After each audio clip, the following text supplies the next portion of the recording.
Bonsoir à toutes et à tous mes chers collègues. Bonsoir aux Boisséennes et aux Boisséens qui nous feraient le plaisir de leur présence en visio. Je vais immédiatement procéder à l'appel des membres de notre conseil municipal. Madame Evelyne Noury. Présente. Monsieur Fabrice Nicolas. Madame Muriel Ferry est en route. Elle va arriver d'ici 10 minutes ou un quart d'heure. Monsieur Michel Barthès. Madame Odile Bernardi est absente et me donne pouvoir. Monsieur Pierre Chavigné. Présent. Madame Jacqueline Pichon. Présent. Monsieur Thierry Vasse. Présent. Madame Touria Afiane. Madame Claire Gassman. Présente. Monsieur Stéphane Maugan. Madame Marie Curie. Présent. Monsieur Zouir Gachoui est en route et va nous rejoindre également. Madame Claire Chauchard. Présent. Monsieur Éric Morgenthaler. Présent. Monsieur Adama Sissoko. Monsieur Jacques Gengou. Monsieur Bakary Diabira va sans doute arriver aussi. Madame Marie-Angèle Yapo. Madame Amel Naïtamara. Monsieur Ludovic Normand. Madame Evelyne Beaumont. Monsieur Thaïlan Tusdu. Madame Martine Clashbone de pouvoir à Monsieur Ludovic Normand. Madame Laure Thibault. Monsieur Monsef Jandoubi. Madame Claire de Souza. Monsieur Christophe Fogel donne pouvoir à Monsieur Monsef Jandoubi. Monsieur Fabrice Ngaliema. Madame Ingrid Citerne, absente. Monsieur Christian Larger et Madame Pascale Issel. Merci à toutes et à tous. Le quorum étant atteint, je déclare notre séance du Conseil municipal ouverte. Il convient que nous désignions un ou une secrétaire de séance. Madame Evelyne Noury se propose de l'être. Donc ainsi il en fut convenu. Le premier point de notre ordre du jour, suivant l'usage, concerne l'approbation du procès-verbal de notre dernière séance du 31 mars 2022. Avez-vous des remarques ou des observations à formuler sur ce PV tel qu'il a été transmis à chacun des membres de l'exécutif? Alors, je vois de demandes de prise de parole de Madame Pichon, mais c'est peut-être un accident. Très bien. Et de Madame Issel. Madame Pascale Issel, vous avez la parole. Non, c'est un accident aussi. C'est un accident aussi? Non? Vous avez bien la parole, Pascal. Merci. Merci, Monsieur le maire. Je voulais juste signaler que j'avais trouvé 2 ou 3 fois Monsieur Fogel qui avait le prénom de Christian et pas Christophe. Voilà, je suppose que c'est un copier-coller. Dans le texte? Dans le PV, oui. D'accord. Donc, bien sûr, sous les plus expresses réserves qu'on rétablisse l'état civil de Monsieur Fogel convenablement, en lui présentant nos excuses pour cette petite coquille. Merci de l'avoir vu parce que je l'ai lu complètement, mais ça m'a pas frappé. Et donc, merci de me le signaler. Ben, y a pas de souci. Est-ce que d'autres remarques de fond souhaitent être formulées? Non. Je vous propose de passer au vote. Est-ce qu'il y a des votes contre, des abstentions, unanimité? Merci.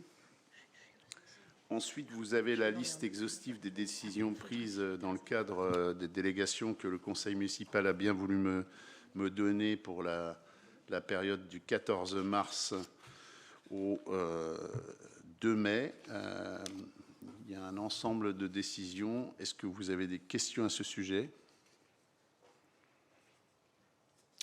Non, pas de questions. Les explications sont suffisamment claires dans les tableaux. Peut-être vous donner un complément d'information sur la décision 2022-60 du 28 mars, l'adhésion à l'association des Saint-Léger de France et d'ailleurs. Le montant manquant à la colonne de droite, c'est 500 € net de taxes. Il n'y a pas de taxes. Donc, vous me donnez acte de la communication de l'ensemble de ces décisions, mes chers collègues. Je vous en remercie. Il n'y a pas, exceptionnellement dans notre conseil de ce soir, de décision prise par le Conseil de territoire de Grand Paris Sud-Est Avenir, pour une raison simple, c'est qu'il n'y a pas eu de conseil de territoire depuis le dernier conseil municipal du 31 mars, mais il y en a un dans les jours qui viennent, ce qui explique qu'il n'y a pas de décisions qui ont été communiquées et par voie de conséquence que je pourrais vous transférer. J'en viens donc à l'exposé du maire, pour lequel je souhaite vous donner un certain nombre d'informations, plus ou moins flash. La première concerne le programme des festivités pour le 20e anniversaire du jumelage en Allemagne, à Lauda, et ici à Boissy-Saint-Léger. Vous savez que nous avons été amenés à différer ce 20e anniversaire compte tenu de la crise sanitaire et qu'on célébrera donc cette année ce 20e anniversaire. Un courriel qui vous a été adressé fin février vous invitait d'ailleurs à vous y associer et précisait les dates des événements que je rappelle ce soir. Les 27 et 28 mai, nous partons en Allemagne pour ce week-end de l'Ascension. Et les 16 et 17 juillet, nous recevrons ici à Boissy-Saint-Léger une importante délégation allemande dans le cadre de ces festivités. Pour ce qui concerne les festivités en Allemagne, une délégation conséquente de 46 Boisséennes et Boisséens composée à la fois d'élus de la majorité, de l'opposition, d'adultes et du conseil municipal des jeunes, mais aussi de représentants d'associations, dont bien entendu l'association Boissy Jumelage, partira après-demain matin à Lauda pour répondre à l'invitation de la municipalité allemande pour participer aux festivités qu'ils organisent en l'honneur de ce 20e anniversaire de notre jumelage. Les festivités à Boissy auront lieu, elles, les 16 et 17 juillet. Notre ville accueillera en retour une délégation allemande conduite par son maire, Lukas Braun. Le programme des visites, des fêtes et activités qui leur sera proposé traduit notre volonté d'associer tous les Boisséens. Il y a notamment un match de hand qui est prévu, ouvert à tous dans le nouveau gymnase Paul Bauzouin, des animations sur le marché le dimanche matin et des olympiades qui seront organisées dans le cadre de Boissy-Plage le dimanche après-midi. Une soirée festive réunira sur invitation tous les élus et amis du jumelage le samedi soir. Et pour l'organisation de l'accueil de la délégation allemande et pour le développement du programme festif, ça nécessite une importante logistique. Et qui dit logistique dit mobilisation humaine. Je saisis donc l'occasion de notre conseil de ce soir pour faire appel à votre disponibilité, mesdames et messieurs les élus de tous les groupes, pour organiser ce week-end festif, accueillir et accompagner nos amis allemands. Et donc, je fais appel à votre disponibilité les 16 et 17 juillet. Madame Gassmann, qui est porteuse de la délégation en charge du jumelage, s'adressera prochainement directement à vous afin de vous solliciter pour accueillir, pour héberger, suivant les possibilités, des personnes de l'Oda Königshofen et pour aider à la logistique des différents événements. Je sais pouvoir compter sur votre disponibilité et votre aide dans l'esprit d'amitié et de fraternité qui est le fondement même de tout jumelage. Donc j'espère que mon appel de ce soir sera entendu et que nombreux vous participerez à l'organisation de la réception de nos amis allemands. Le deuxième point que je souhaite évoquer dans l'exposé est une information sur une nomination et des félicitations, puisque j'ai le plaisir de vous informer que Madame la première maire adjointe, Madame Evelyne Noury, a été désignée par l'Association des maires de France et des présidents d'intercommunalités pour siéger au Conseil national des opérations funéraires, le CNDF, en qualité de suppléante de Christian Métairie, maire d'Arcueil. En votre nom à tous, je lui adresse toutes mes félicitations et le remercie pour son engagement. Je souhaite ensuite évoquer l'UNICEF et notre convention Ville Amie des enfants, pour vous dire que nous avons reçu le 13 avril 2022 un courrier de remerciement de l'UNICEF adressé à l'ensemble du conseil municipal dont je vous fais part, pour nous remercier du vote de la subvention exceptionnelle lors de notre assemblée du 31 mars pour répondre à l'urgence en Ukraine, au Donbass, et pour aider tous les enfants touchés par ce conflit. Et puis vous dire qu'aujourd'hui et hier a eu lieu une formation de cadres de l'administration et d'élus par l'UNICEF pour nous accompagner dans le projet de déploiement du dispositif Ville Amie des enfants. On a défini dans la Convention, vous vous en souvenez sans doute, un certain nombre d'actions auxquelles nous nous sommes engagés. Encore faut-il les structurer, partager et répartir le travail que ça peut représenter.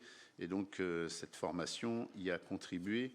Et mon bureau n'étant pas très loin, j'ai pu constater qu'il y avait une grande bonne humeur et une joie de participer à cette formation des deux côtés, élus comme administration.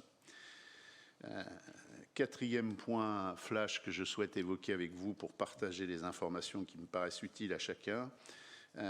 L'ouverture aux Boisséens depuis le 11 avril 2022 et aux associations boisséennes du gymnase Paul Baudouin. L'invitation qui vous a été à toutes et tous, membres de ce conseil, adressée pour participer à l'inauguration prévue samedi 11 juin prochain à 11h30 dans le gymnase lui-même, vous vous en doutez. Et je vous invite, pour celles et ceux qui n'ont pas encore répondu, qu'ils puissent venir ou pas, qu'ils veuillent bien répondre à Alice Broutin, si oui ou non ils seront présents, ce qui permet aussi d'éviter tout gâchis alimentaire et de calibrer le buffet en fonction du nombre de présents. Cet équipement vient enrichir un parc d'équipements sportifs déjà de très qualitatif à Boissy-Saint-Léger, qui sera encore augmenté prochainement de terrain de basket extérieur 3-3 pour lequel la ville vient de déposer une demande de subvention auprès de l'Agence nationale du sport qui, dans les premiers échanges et eu égard à la qualité de notre dossier, nous dit que nous sommes potentiellement éligibles à une subvention de 80% du montant des travaux. Étant entendu que par ailleurs, l'année suivante, nous récupérons la TVA sur les investissements, ça pourrait être un nouvel équipement qui coûte très peu cher aux contribuables boisséens et qui enrichit encore l'offre de ce très beau parc des sports qu'est le centre sportif Maurice Prévost. Ensuite, évoquer avec vous, pour vous donner aussi une info flash, le renouvellement urbain de la Griselle. Lors de la dernière commission Affaires techniques urbanisme, on a eu le plaisir de partager tous ensemble une présentation globale de ce projet qui verra l'ensemble des partenaires investir 87 millions d'euros hors taxe sur le quartier pour vous informer du lancement du concours d'architecture pour la construction du pôle petite enfance qui a été réalisé le 18 mai dernier. Donc on a lancé la consultation. Je pense que les candidats qui vont postuler doivent avoir en gros un mois, peut-être jusqu'à la fin du mois prochain pour répondre. Et puis ensuite, on analysera les offres, bien sûr. Deux derniers points rapides concernant la pose de la première pierre de la crèche départementale. Pour vous dire que j'ai eu le plaisir de poser hier, lundi 23 mai, la première pierre de la 79e crèche départementale avec le président Olivier Capitagno et madame la maire de Limeil-Brévannes, Françoise Lecouffle.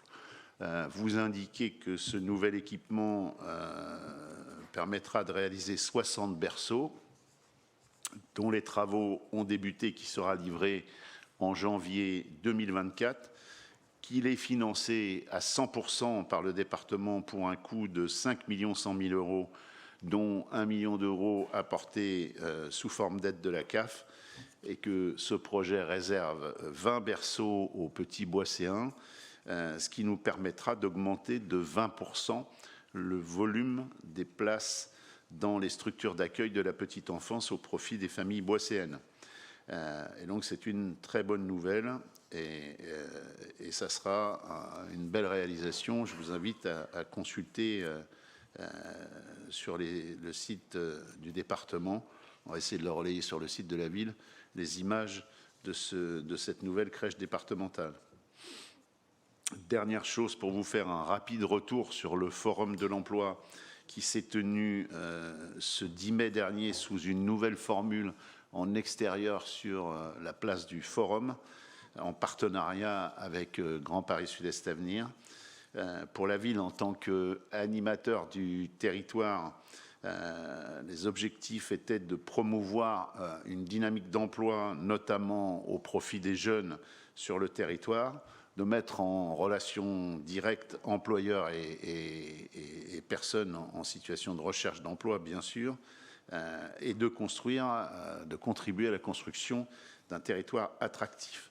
Et puis, dans les objectifs, pour la ville en tant qu'employeur, cette fois, il nous a permis d'y accueillir plus de 500 personnes et de recueillir des dizaines de CV de boisséens, quelques-uns non boisséens aussi, pour pouvoir les postes qui sont en cours de recrutement au sein de nos services. Et donc, je me félicite du succès de ce forum de l'emploi.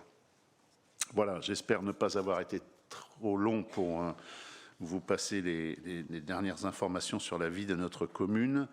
Et je vais maintenant donner la parole à Madame Claire Chauchard, qui est la rapporteuse du point numéro 4, qui vise à désigner place et voie sur le nouveau quartier de la Haie-Griselle. Madame Claire Chauchard, vous avez la parole. C'est pas Madame Claire Gassman, c'est Madame Claire Chauchard. Voilà, c'est bien. Normalement, vous avez la parole, Claire. Merci, Monsieur le maire. Ça marche? Oui. Bon. Tout d'abord, la désignation de ces rues et places a été décidée pour répondre à deux objectifs. Le premier, c'est faire de l'égalité femmes-hommes quelque chose de visible. Actuellement, il n'y a, je crois, que 7% de rues qui ont des noms de femmes à Boissy-Saint-Léger. Mais c'est vrai dans toute la France, hein, on n'est pas une ville particulièrement défavorisée à ce sujet.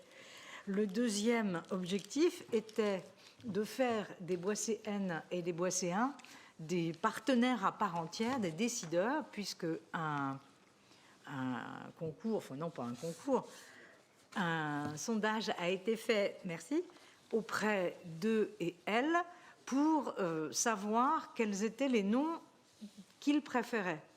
On avait donné, il y avait 7 voix à nommer. On avait donné pour chacune de ces voix 5 noms de femmes. Et comme vous l'avez sur la note, les 7 femmes sont Joséphine Baker, Rosa Parks, Marie Curie, Gisèle Halimi, Isabelle Autissier, Lucie Aubrac et Florence Artaud. Alors, je vais vous dire juste un tout petit mot sur chacune d'entre elles. Joséphine Baker, elle est connue pour le fait qu'elle est danseuse et pour son pagne de banane, mais c'est aussi une espionne au service de la France et une grande résistante. Elle est également connue pour avoir adopté 12 enfants de toutes les couleurs, puisqu'elle ne pouvait pas en avoir. Rosa Parks, c'est une Afro-américaine qui, la première, a refusé de donner sa place à un homme blanc, ou à une femme blanche, j'en sais rien, en tout cas à un blanc, dans un autobus en 1955 à Montgomery, dans l'Alabama. Marie Curie, que vous connaissez tous, a reçu pour... Alors, il ne s'agit pas de Marie Curie élue boisséenne, mais ça sera la première élue du conseil municipal à avoir un nom de rue à son nom, finalement. Donc Marie Curie est la première femme, et la première femme à avoir reçu un prix Nobel. Ce prix Nobel, elle l'a reçu en 1903, et c'est un prix Nobel de physique. Gisèle Halimi a été la seule avocate signataire du manifeste des 343 en 1971. Son surnom, c'était l'irrévérencieuse. Isabelle Autissier, qui a passé son enfance à Saint-Maur-des-Fossés, donc c'est une Val-de-Marnaise, est une exploratrice qui a écrit un essai qui s'appelle « Seule la mer s'en souviendra » et qui, à partir du moment où elle a arrêté la compétition en solitaire, a milité pour diverses choses, et en 2009, elle a été nommée présidente du WWF. Lucie Aubrac est l'incarnation féminine de la résistance, avec son mari, et tous deux avaient commencé à militer très tôt, puisqu'ils étaient adhérents du Parti communiste en 1932. Et enfin, la petite fiancée de l'Atlantique, Florence Artaud, que vous connaissez bien. Voilà, c'est tout. Donc, je vous propose de vous reporter au petit plan qui est en deuxième page de votre note. Le numéro 2, c'est l'esplanade Joséphine Baker. Le numéro 3, c'est la rue Rosa Parks.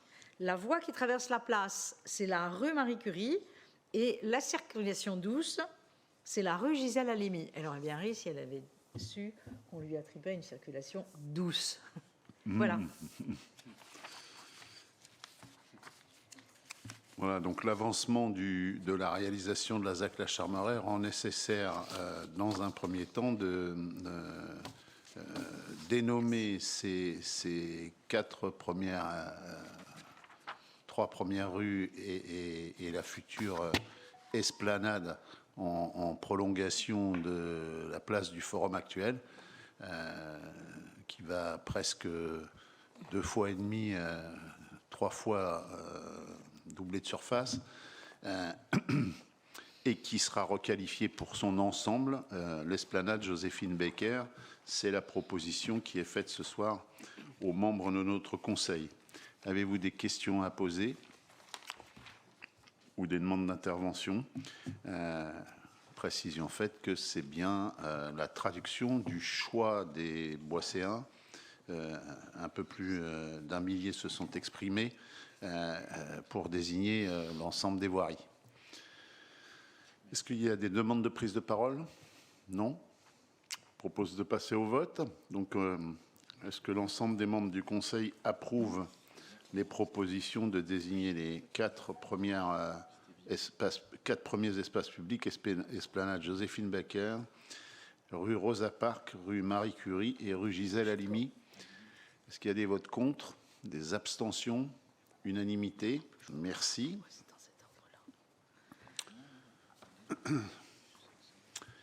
Alors, le point suivant concerne la désignation d'un représentant de notre conseil au sein du conseil d'administration de la future Fondation Stéphane Lamar. L'association Stéphane Lamar, c'est son nom aujourd'hui, pour la défense des droits des animaux, est engagée dans la défense, le combat et la lutte pour valoriser le droit des animaux. L'association se veut un vecteur de communication en devenant la voix des animaux laissés pour compte, maltraités ou victimes de leur inhabilité à demander de l'aide. Elle les sauve, leur donne une seconde chance, mais par-dessus tout, elle défend la cause animale partout, devant tous les tribunaux. Cette association compte plus de 4500 adhérents dans toute la France, mais elle compte aussi des familles d'accueil et des délégués, sans compter le soutien de nombreux bénévoles animaliers dans les refuges. C'est une association, loi de 1901, reconnue d'utilité publique et implantée en Île-de-France depuis 22 ans, et plus précisément à Boissy-Saint-Léger depuis quelques années, où elle souhaite, qui plus est, s'agrandir.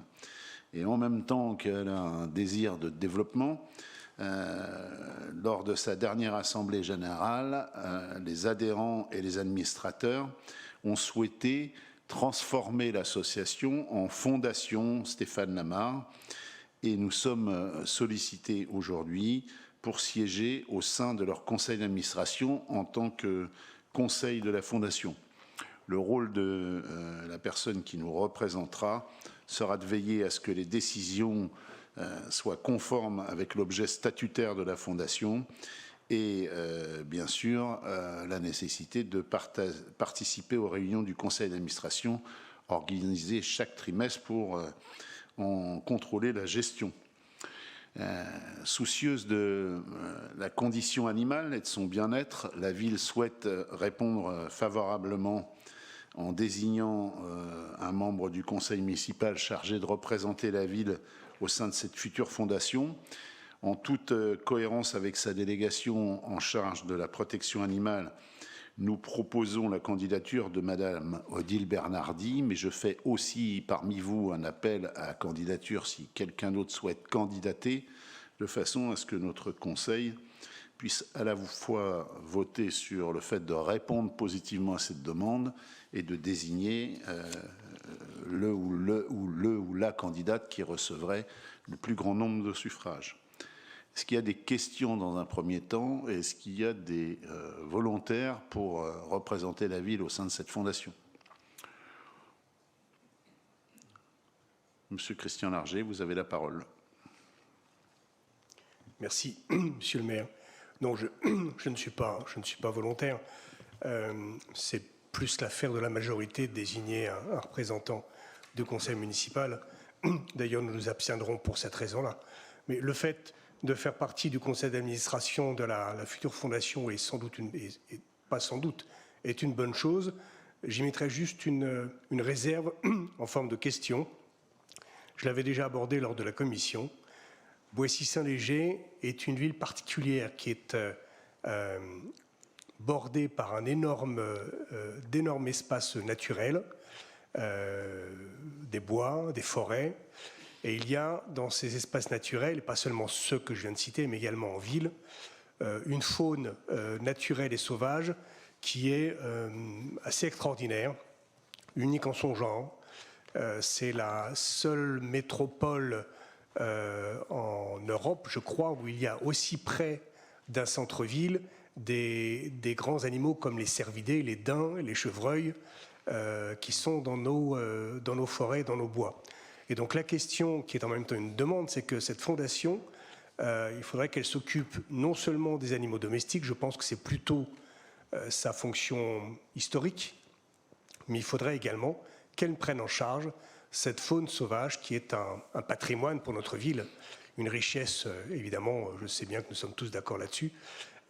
Voilà, d'ailleurs, si je me souviens bien, on avait même demandé à ce que les statuts de l'association nous soient fournis pour qu'on sache justement quel était l'engagement de l'association et son objet.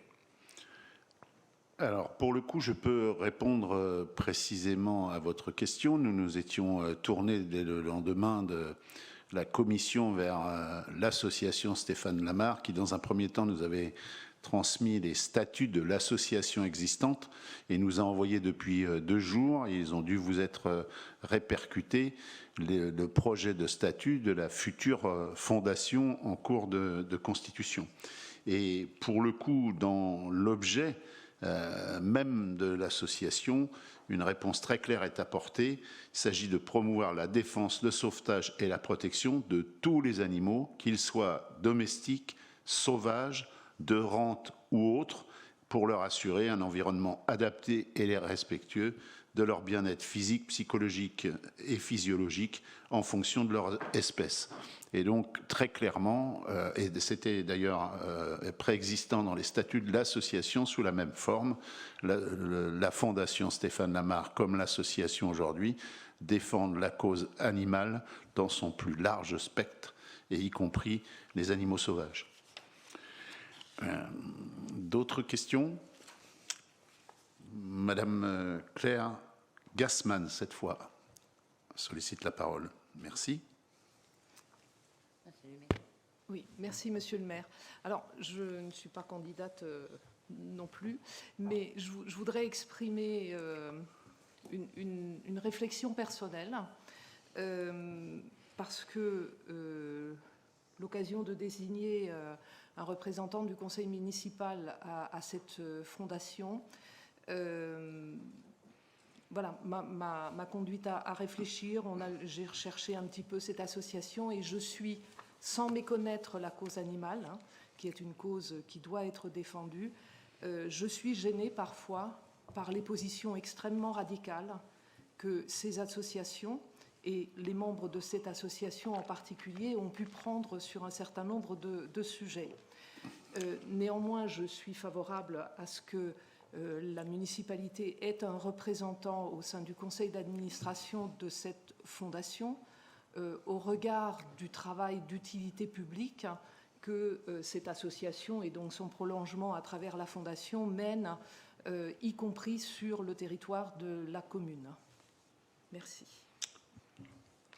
Avez-vous d'autres observations ou questions, mes chers collègues? Donc, j'en déduis que seul Odile Bernardi proposé et consulté pour être proposé et candidate pour représenter la ville. vous propose de passer au vote s'il n'y a pas d'autres questions. Est-ce qu'il y a des votes contre? Est-ce qu'il y a des abstentions? Alors, abstention du groupe de Monsieur Larger, ce qui fait 3 personnes. Madame Curie, et qui d'autre? Il y a des mains que je n'ai pas vues. Très bien. 4 abstentions. Merci. La délibération est donc approuvée à l'unanimité. Le point 6 concerne l'attribution des subventions dans le cadre de la politique de la ville aux associations du quartier qui interviennent dans le quartier de la Haie-Griselle. Et le rapporteur est monsieur Éric Morgenthaler, que nous écoutons avec attention. Merci, monsieur le maire. Alors, les associations de boisséennes sont un maillon essentiel de partage, de création, d'expression de solidarité. Dans notre ville, elles mobilisent plusieurs milliers d'habitants. Pour ces raisons, la ville de Boissy-Saint-Léger soutient activement le dynamisme local porté par le réseau de ces structures. Elle le fait par la mise à disposition de moyens logistiques et matériels, le support de communication, mais aussi par l'attribution de subventions de fonctionnement. À cette fin, elle s'est dotée d'un règlement approuvé par le Conseil. Depuis 2015, la ville de Boissy-Saint-Léger a déployé les moyens pour se doter d'un contrat de ville au Val-de-Marne. Cet outil a pour objectif de réduire les inégalités dans le quartier prioritaire tel la Haie-Griselle, en mobilisant des moyens particuliers et en coordonnant les efforts de différents acteurs du territoire, ville, bailleurs, État, pour le mettre au service des initiatives associatives locales. Il permet de mobiliser des subventions d'État ainsi que municipales dès lors que le public local bénéficiaire Est exclusivement issu de la géographie prioritaire. Aussi, initiative publique bénéficiaire, parce que ça s'est agrandi, parce que la bénéficiaire est exclusivement issue de la géographie prioritaire. Au titre de l'exercice 2022, dans le cadre de la politique de la ville, à échéance d'une procédure qui a permis une large diffusion des dossiers de demande auprès de tous les dirigeants associatifs, mobilisés sur la géographie prioritaire. Il est soumis au conseil municipal l'attribution de 24 600 € de subventions auprès de 10 associations. Dans ces arbitrages, en application du principe de coordination des moyens d'action des acteurs publics au bénéfice du quartier, la collectivité a fait le choix de soutenir les projets également soutenus par l'État. Enfin, il est spécifié qu'à compter de 2022, la loi visant à conforter le respect des principes de la République impose aux associations bénéficiant d'une subvention publique de souscrire un contrat d'engagement républicain. Ce faisant, les associations s'engagent à respecter les principes de liberté, d'égalité, de fraternité et ne pas remettre en cause le caractère laïque de la République et de s'abstenir de toutes actions portant atteinte à l'ordre public. En conséquence, en application de la législation, le mandatement de subventions qui seront votées par l'Assemblée pour chacune des associations sera fait en parallèle de l'envoi au président de la structure d'un exemplaire du contrat d'engagement républicain qui lui reviendra de signer et de le retourner donc à la collectivité. Il est demandé aux membres de la commission d'émettre un avis sur cette note du conseil municipal. Pardon. Et d'attribuer des subventions suivant le détail réparti sur les 10 associations pour une somme globale de 24 600 €. Avez-vous des questions à ce sujet, étant précisé que la commission AGF a émis un avis favorable à ce sujet? Avez-vous des questions? Monsieur Fabrice Ngaliama, vous avez la parole. Juste attendre que le micro... Voilà, c'est bon. Bonsoir tout le monde. Juste pour signaler que je ne prendrai pas part au vote, étant donné que je suis président d'une des associations qui est concernée par la subvention. Très bien, merci de cette précision. Monsieur Larger sollicite la parole et je la lui donne. Merci. Sur un point sur lequel on ne va pas voter, puisqu'il s'agit de l'application de la loi, je m'interroge sur le contrat d'engagement républicain. J'ai lu ce qui est soumis à l'approbation des associations bénéficiaires. Et en fait, c'est un rappel de la loi. Donc mon sentiment, c'est que la loi telle qu'elle était suffisait largement et que je ne comprends pas, honnêtement, à quoi sert de demander aux associations bénéficiaires de subventions de s'engager encore plus que de respecter la loi. Alors, la seule chose à laquelle ça serve aujourd'hui, c'est de légitimer le versement d'une subvention, puisque maintenant, pour verser une subvention aux associations, les collectivités ont obligation de faire signer ce contrat d'engagement républicain à chaque association. Donc en fait, le versement est subordonné à la signature et potentiellement au respect, bien sûr, de ce contrat d'engagement républicain. Alors j'entends que, selon vous, il reprend des dispositions qui, pour l'essentiel, étaient déjà dans la loi. La vraie question, c'est comment, derrière, on contrôle que les associations appliquent bien le contrat d'engagement républicain. Sauf à ce qu'il y ait des choses flagrantes, manifestes et médiatisées qui soient mises en œuvre par l'association, c'est extrêmement complexe. Mais bon, c'est la loi, donc on applique la loi. D'autres demandes de prise de parole? Je vous propose de passer au vote alors. Ah, pardon, Monsieur Jean Doubi. Excusez-moi, votre micro ne marchait pas. Ça y est, ça marche? Attendez, on est en train de vous donner la parole, c'est bon. Vous l'avez, Monsieur Jean Doubi. Merci, Monsieur le maire.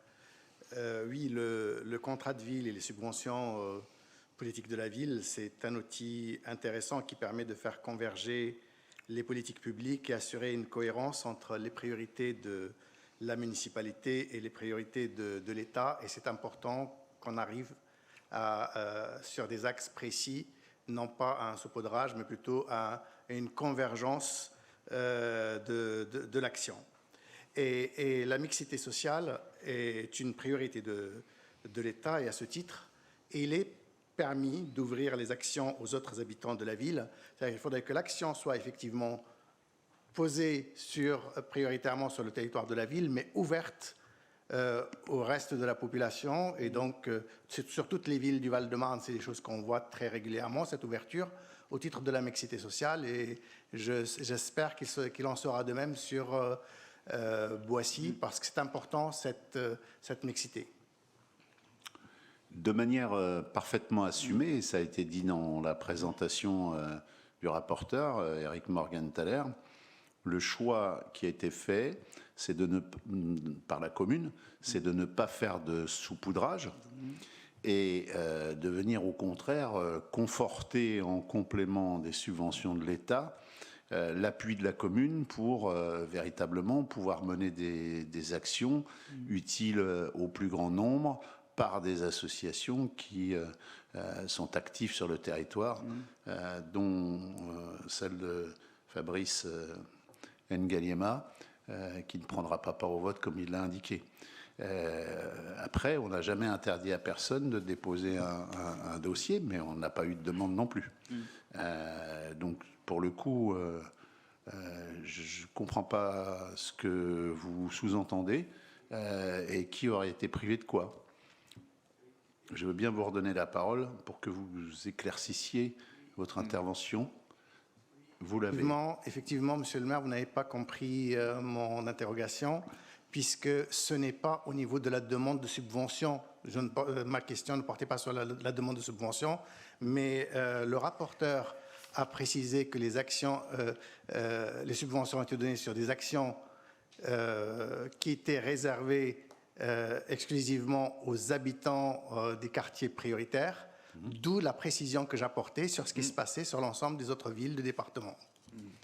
À savoir que dans d'autres villes, cette mesure ne s'appliquerait pas? Non. Pour être éligible à la subvention, le critère imposé par l'État, c'est que les actions s'adressent aux habitants du QPV, du quartier politique de la ville. C'est doté d'un règlement. N'est pas la bonne. C'est effectivement, il faut que l'action soit prioritairement sur le territoire politique de la ville, sur les territoires prioritaires. Donc, cela signifie forcément majoritairement pour les habitants de territoires prioritaires, mais pas exclusivement au titre de la mixité. Dont acte, dans les faits, toutes les actions qui sont engagées par les associations sont ouvertes. On ne demande pas le passeport du quartier de la Griselle pour venir participer à telle ou telle action. Donc dans les faits, c'est bien comme ça. Je relève que vous avez observé une erreur de texte dans la note de présentation dont le rapporteur s'est fait l'écho, que ce n'est pas exclusif, dont acte. Ce qui ne change pas grand-chose au fond. Oui, Pierre Chavigné demande la parole, je viens à lui donner. Je souscris à la remarque qu'a fait Monsieur Jean Doubi en ce qui concerne donc les associations qui sont citées et qui vont pouvoir bénéficier donc de cette subvention. Tout dépend après de la politique menée et des actions qui sont menées par ces associations. Si certaines sont effectivement irréprochables dans leur capacité à proposer des activités qui s'adressent à l'ensemble des Boisséens et reçoivent effectivement dans le cadre de leurs activités l'ensemble des Boisséens. Pour d'autres, peut-être que c'est plus difficile. Donc, vous avez raison, il faut qu'on veille à ce que toutes les associations soient dans des démarches d'ouverture par rapport à l'ensemble, on va dire, des habitants de la ville. Certaines le font très bien, d'autres ont peut-être à ce jour, c'est vrai, plus de mal à le faire. Dont acte. Pas d'autres demandes de prise de parole. Préciser que les membres de la commission ont émis un avis favorable sur cette répartition de l'enveloppe de subvention de l'État. Est-ce qu'il y a des votes contre? Est-ce qu'il y a des abstentions? Unanimité, merci. Alors, c'est ensuite Monsieur Fabrice Nicolas qui, qualité d'adjoint chargé des finances, vous présente les points 7 et 8.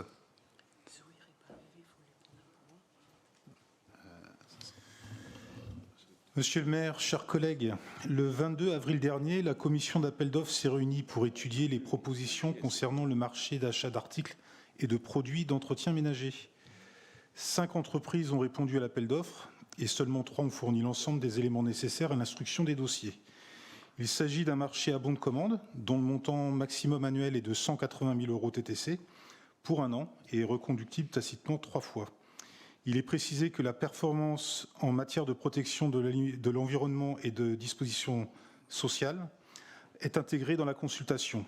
Après consultation, la commission d'appel d'offres a attribué le marché à la société Sanogia.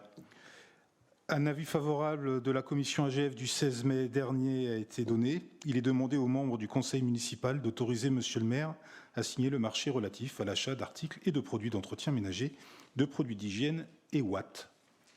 What else? M. Chavigné fait de l'humour et dit que de toutes les matières, c'est la Watt qu'il préfère. Ce qui fait référence à une chanson bien connue de vous tous, mes chers collègues. Pour les plus anciens, d'entre vous au moins. Oui, Alors, je propose qu'on ne vote pas pour savoir qui connaît le nom de la chanteuse, mais qu'on vote comme le projet nous invite sur l'attribution de ce marché. Est-ce qu'il y a Madame Thibault qui demande la parole et je la lui donne? Merci, Monsieur le maire. Oui, comme habituellement sur toutes les questions qui concernent des décisions qui font référence à la commission d'appel d'offres, on va s'abstenir avec l'ensemble du groupe puisque comme l'opposition n'y est pas représentée et qu'elle n'a pas accès aux informations, ça explique le sens de notre vote. Ok. Je vous ferai la même réponse à chaque fois. C'est vrai que vous n'avez pas déposé non plus de candidature au moment où on a voté sur la désignation des membres à la commission d'appel d'offres. Mais M. Ngaliema demande la parole à son tour, donc je la lui donne. Pour les mêmes raisons que Mme Thibault, pardon, nous voterons contre ces deux propositions. Donc 4, 5 voix contre. Est-ce qu'il y a des abstentions? Abstentions, pardon. 4, 5 abstentions, pardonnez-moi. Ok, donc la décision est approuvée à l'unanimité. À l'unanimité, Monsieur Ngaliema, depuis le temps, vous devriez savoir qu'en fait, les abstentions ne comptent pas dans le vote. Donc le fait de vous abstenir, vous avez voté contre. Je croyais que vous aviez indiqué prendre la même position. C'est comme ça que vous l'avez exprimé. D'accord, donc 4 abstentions, 1 vote contre. Et du coup, la délibération, dans ce cas, est approuvée à la majorité. Dont acte. Monsieur Nicolas peut poursuivre, puisque je crois qu'il a un autre point à présenter. Tout à fait. Monsieur le maire, chers collègues, lors du conseil municipal de décembre, nous avons autorisé monsieur le maire à signer la convention constitutive d'un groupement de commandes avec l'établissement public GPSEA pour un marché relatif à la mise à disposition d'agents de propreté urbaine. C'est donc la commission d'appel d'offres de GPSEA qui, le 20 avril dernier, a attribué le marché à une structure de l'insertion par l'activité économique, comme prévu dans les termes du marché, sur un accord cadre à bon de commande avec un minimum annuel pour notre commune de 30 000 € TTC et un maximum de 60 000 € TTC. Il s'agit de l'association PEP Service, dont la notification débute au 31 décembre de cette année, avec reconduction par année civile jusqu'au 31 décembre 2025.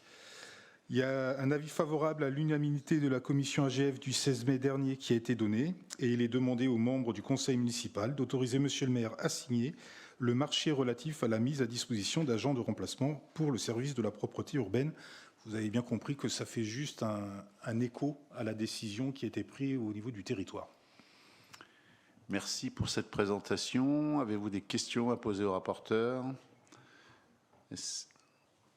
Madame Thibault. Pas de questions.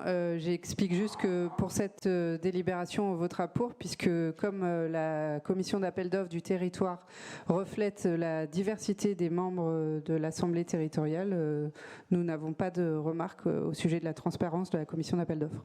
Dont acte. D'autres observations? Est-ce qu'il y a des votes contre? Est-ce qu'il y a des abstentions? Une abstention, Monsieur Ngaliema. Et donc, la délibération est approuvée à l'unanimité. Madame Evelyne Noury est le rapporteur du point 9 sur la modification du tableau des effectifs. Il faut juste appuyer sur le micro. Hop, voilà. Donc, comme à chaque conseil municipal, on va remettre d'équerre le tableau des effectifs par rapport à une réalité. Tout d'abord, il convient de créer un poste d'ingénieur à temps complet pour les services techniques. Ce poste pourra être pourvu par un agent contractuel à défaut de trouver des candidats issus de la fonction publique territoriale et qui répondra donc à la législation liée à ces agents contractuels. Le contrat de l'agent sera renouvelable par reconduction express et la durée totale des contrats ne pourra pas excéder 6 ans.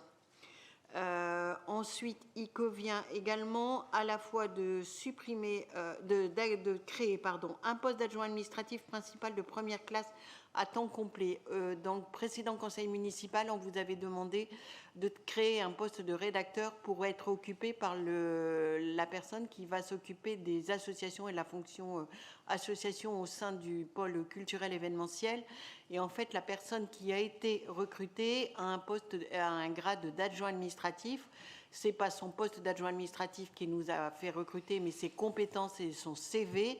Et donc, il convient de mettre d'équerre son grade par rapport à sa position actuelle. Donc, on crée un poste d'adjoint administratif et en parallèle, on supprime le poste de rédacteur qui avait été créé dans le conseil municipal précédent. Ensuite, il convient de créer un poste d'auxiliaire de soins. Alors, cette dénomination de grade peut paraître étonnante au sein de la fonction publique territoriale. C'est un poste qui existe dans la fonction publique hospitalière et l'agent qui a été recruté, qui va occuper les postes de directeur adjoint de la crèche collective à ce grade. Donc, nous créons ce poste d'auxiliaire de soins principal. Ce grade est autorisé pour assurer les fonctions d'adjoint de crèche collective. Et par contre, en parallèle, nous supprimons le poste d'éducateur de jeunes enfants puisque c'était le grade qu'avait le directeur adjoint précédent. Les membres du comité technique ont émis un avis favorable à ces créations et suppressions de postes et la commission AGF a également émis un avis favorable. Auriez-vous quelques questions, mes chers collègues? Je propose de passer au vote. Est-ce qu'il y a des votes? Monsieur Jean Louby, vous voulez poser une question? Oui, plutôt, vous posez une question sur, puisqu'on parle de tableau d'effectifs, un mouvement de grève du personnel municipal a eu lieu le 4 avril et a été reconduit le 16 et 17 mai pour demander les recrutements sur les postes non pourvus. Et donc, il y a des postes d'ATSEM, d'agents de services de restauration, agents de services d'animation et le renforcement des services RH et les services techniques. Je voulais savoir où nous en sommes des postes non pourvus et envisagez-vous de faire quelque chose pour les pourvoir, justement? Votre question est totalement hors sujet. Je vous propose d'abord de délibérer sur la délibération qui vise à créer, à supprimer les postes. Et je veux bien répondre par ailleurs à cette question. Elle n'est pas c'est-à-dire qu'en fait, le vote... Elle n'a rien à voir avec le point évoqué à l'ordre du jour, Monsieur Jean Dubois. On parle bien de chargé. Certes, nous parlons bien de ressources humaines. On parle bien de tableau d'effectifs et de postes pourvus ou non pourvus. Je suis en train de vous indiquer, Monsieur Jean Duby, que je répondrai par ailleurs à cette question, qui n'a rien à voir avec la délibération qui est proposée à notre exécutif. C'est votre point de vue, Monsieur Vous le maire. auriez Moi, tout aussi pu poser une question diverse à laquelle j'aurais répondu de manière beaucoup plus étoffée que je ne pourrais le faire. Et donc, je vous propose de poser une question en rapport avec la création et la suppression précise de ces postes, conformément à la façon dont nous devons travailler. Monsieur le maire, vous pouvez disant penser, que je répondrai par ailleurs. Vous pouvez penser que cette question n'a rien à voir, puisqu'on parle d'effectifs, cette question a totalement à voir. On parle des effectifs et des ressources humaines. C'est votre avis. C'est mon avis, je le maintiens tout à fait. Très bien. Je vous propose de passer au vote, mes chers collègues. S'il n'y a pas d'autres remarques en relation avec la délibération, est-ce qu'il y a des votes contre? Est-ce qu'il y a des abstentions? Unanimité? Merci. Je crois que vous avez un autre point à présenter, Madame Nourry. Tout à fait. C'est la création du comité social territorial. En 2019, la loi de transformation de la fonction publique a prévu la fusion des instances de dialogue social internes aux collectivités, c'est-à-dire les comités techniques et les CHSCT. Cette fusion prendra effet en 2023, au 1er janvier 2023, à l'issue des prochaines élections professionnelles qui ont lieu et qui seront organisées dans toutes les collectivités territoriales le 8 décembre prochain. Nous devions, et la loi le prévoyait, délibérer avant le 8 juin. Le conseil municipal devait délibérer avant le 8 juin pour les créations de ce comité social territorial. Plusieurs informations concernant la ville de Boissy.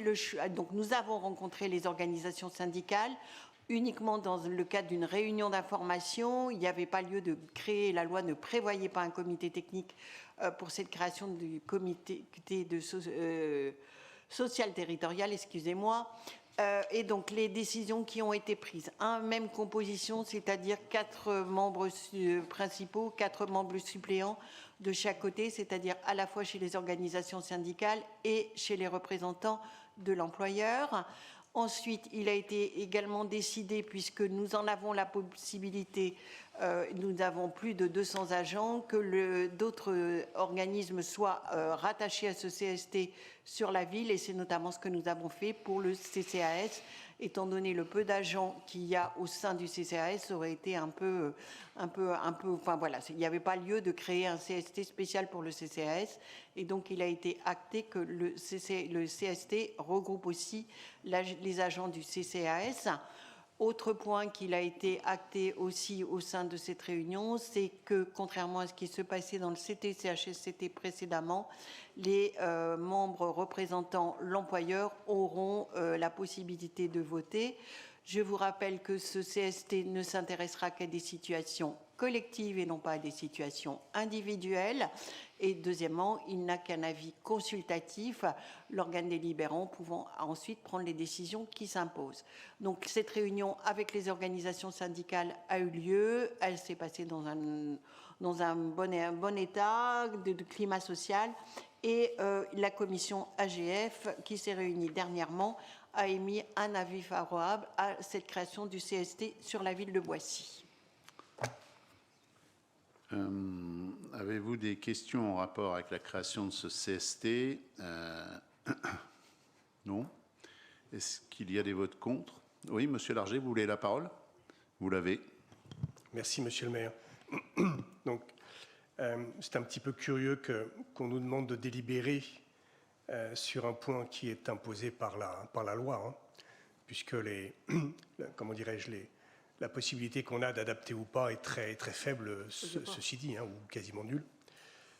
Mais puisqu'on nous pose la question, eh bien, je voterai contre, et je vais expliquer pour quelles raisons. Il s'agit essentiellement de la disparition de CHSCT, que j'estime être une mesure de régression sociale, pour plusieurs raisons.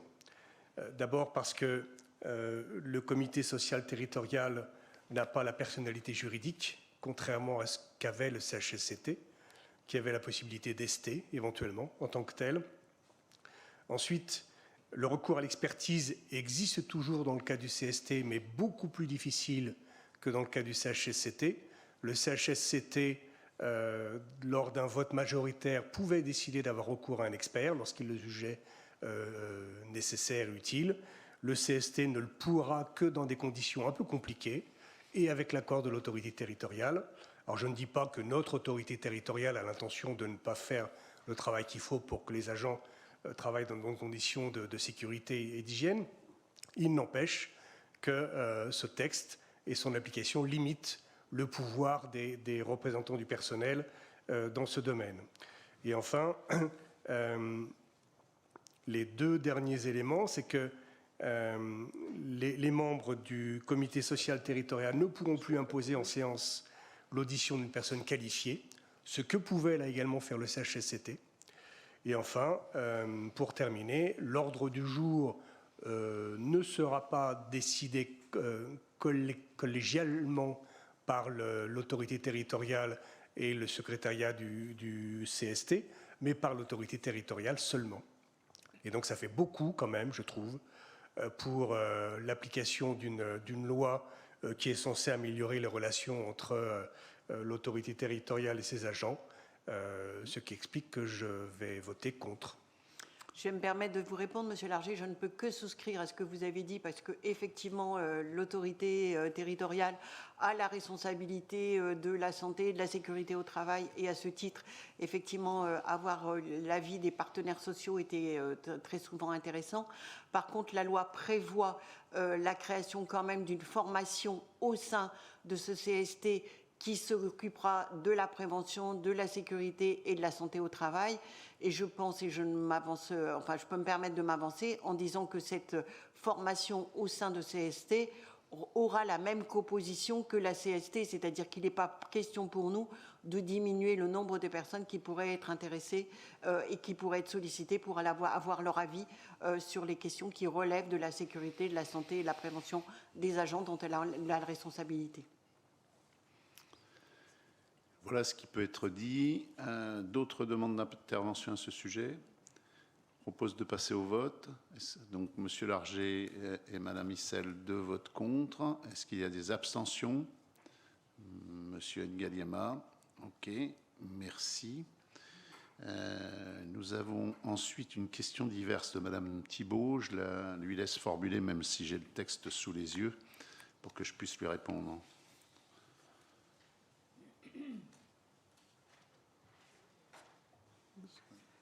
Merci. Donc oui, Monsieur le maire, pour les habitants de Boissier et de la Griselle en particulier, le retour du printemps et des beaux jours rime aussi avec le retour des motos et des rodéos sauvages. Plusieurs fois par semaine, en journée, en soirée et parfois même jusqu'à la tombée de la nuit, le balai incessant de ces bolides bruyants et dangereux vient perturber la tranquillité des habitants du quartier. Cette pratique est dangereuse pour les auteurs d'abord, puisqu'ils la pratiquent souvent sans casque, mais aussi et surtout pour les utilisateurs de l'espace public et les familles qui sont privées de ces mêmes lieux. Malgré des avancées législatives, les pouvoirs publics semblent démunis face à ce phénomène persistant. Je sais comme vous que la sécurité est une compétence régalienne assumée par l'État en premier lieu, mais je sais aussi que le maire est le garant de la tranquillité publique sur son territoire. Face à cette situation inacceptable, certaines villes mettent en place des moyens sur la table pour agir à travers une politique, et pas seulement à travers une politique de sécurité passive comme vous le revendiquez. En effet, malgré les caméras installées dans le quartier, la situation perdure, voire s'amplifie d'année en année. Logique, puisque comme nous vous l'avons déjà indiqué, la vidéoprotection n'est efficace qu'avec la mise en place d'un centre de supervision urbain qui permet des interventions en flagrance, permettant dans la situation qui nous concerne ce soir de pouvoir pister les motos et d'envisager leur confiscation comme le permet la loi.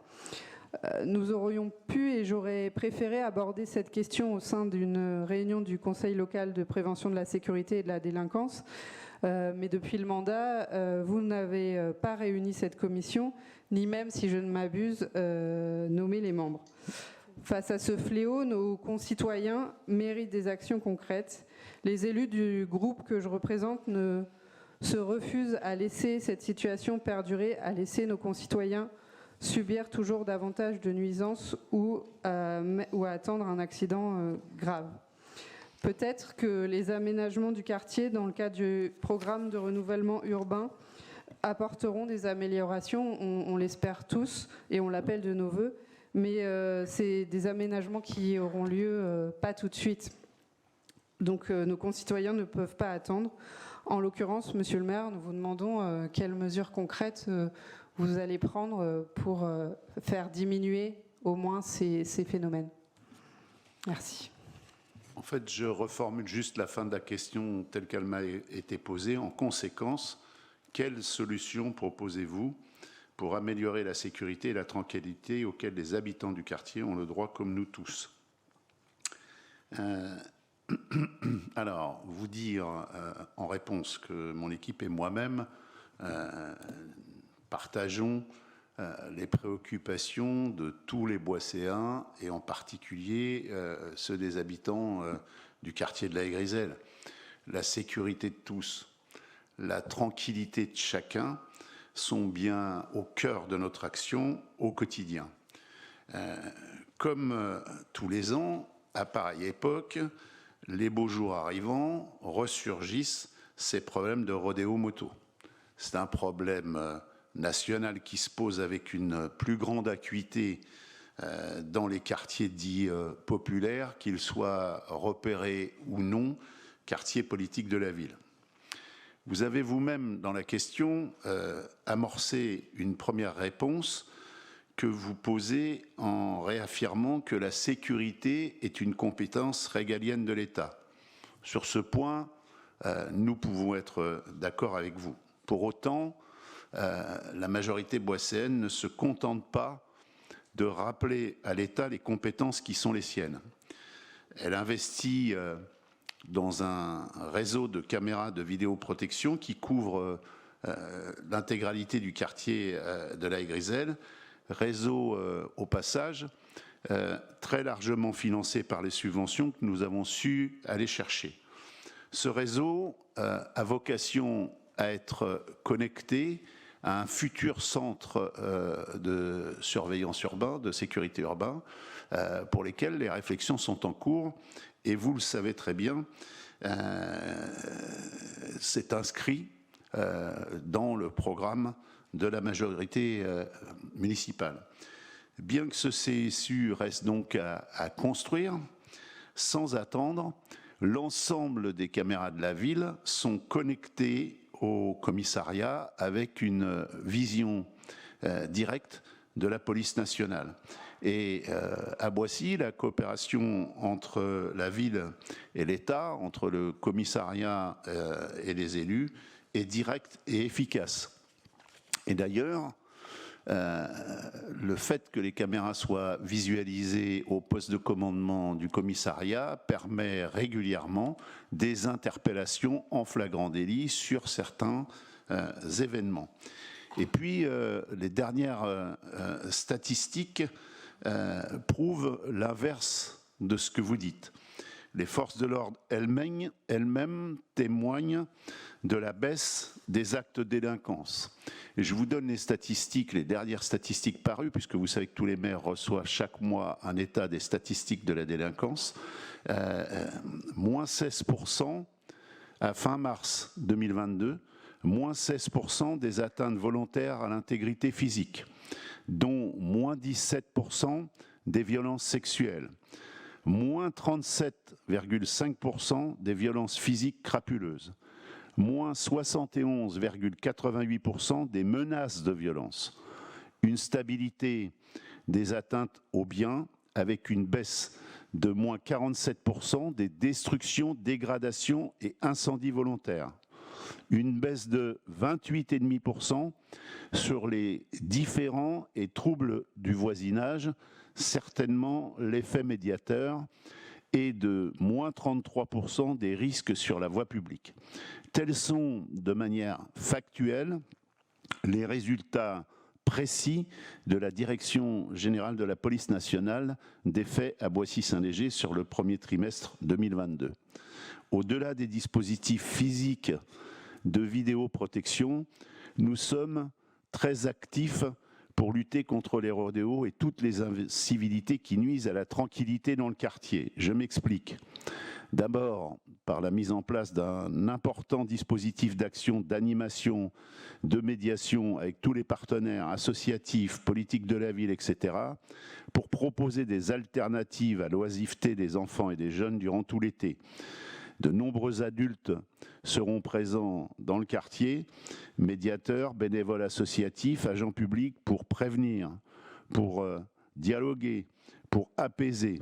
Cela a fait ses preuves durant l'été 2021, avec déjà une forte baisse de la délinquance pendant la période de congé, et nous renforçons encore cette année ce programme d'action, et dès début juin, avec l'aide et l'implication des agents et des services de la ville, et je vous invite à consulter tout ce qui va être fait au long des mois de juin, juillet et août. Ensuite, en renforçant avec la police nationale, et je l'indique ici en toute transparence, les actions d'identification des auteurs des rodéos motos et de leurs engins pour les pister, confisquer les véhicules et les faire répondre de leurs actes quand c'est nécessaire, tous les contrevenants. L'an passé, plusieurs véhicules ont été saisis, plusieurs jeunes ont été interpellés, et cette année, ce sera pareil, sans doute davantage, parce que nous allons profiter de nos caméras de vidéoprotection pour faciliter le travail de la police. Laissons-lui faire le sien. C'est bien le moins qu'on puisse faire, de faire confiance à notre police. La tranquillité et la sécurité se sont déjà améliorées dans le quartier, ne vous en déplaise. Et ce que nous faisons aujourd'hui, comme ce qui pourra être fait demain avec le réaménagement des places végétalisées en cœur d'îlot dans le cadre du PRIR, participe de ce qu'on appelle une amélioration continue. Pour terminer, J'ai le plaisir de vous informer que les membres du Conseil local de prévention et de sécurité de la délinquance et de la radicalisation, maintenant, ça s'appelle comme ça maintenant, police nationale, police municipale, chefs d'établissement scolaire, transporteurs publics, bailleurs, se réuniront le 23 juin prochain sur le plan d'action défini à la suite du diagnostic local de sécurité qui a été réalisé en 2019 et qui est en cours d'actualisation pour les besoins de la cause. Voilà ce que je peux vous répondre.